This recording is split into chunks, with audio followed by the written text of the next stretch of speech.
this man appeared on the political scene back in the 1970s. He was prime minister in the 1970s. Let us not forget, when he was regarded as a part of a new generation of whiz-kid young politicians, sort of technocrats who had emerged under the aegis of de Gaulle and Pompidou.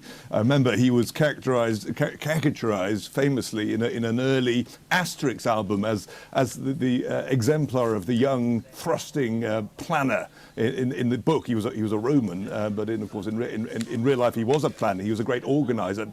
Entered politics as a Gaullist, whatever that meant or whatever that means, but certainly under the banner of de Gaulle and Pompidou in that succession, and then had this long kind of in-out war, which was really kind of friendly war with President Mitterrand, the socialist, Chirac, the man of the right, and sort of battle in which they both posed as being terribly hostile to the other, but in point of fact, their policies were very, very close. And and part of the sort of great critique of this whole period is that for 30 years, when the two men dominated French politics, not much was done because there was a kind of cosy consensus around the centre. Certainly, Chirac was never a radical right-winger at all, and Mitterrand was never, apart from at the very beginning, a radical left-winger.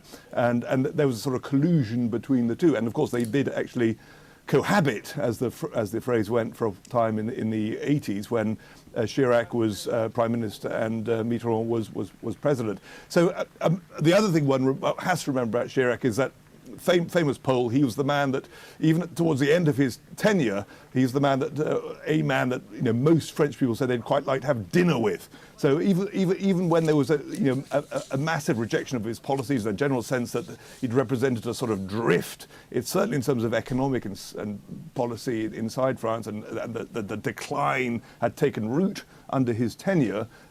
He was nonetheless a man who was highly regarded, loved even, for what he seemed to represent. He was a unifier. He was somebody who had his roots in the countryside, who loved quaffing beer and eating tête de veau, calf's head stew or pâté.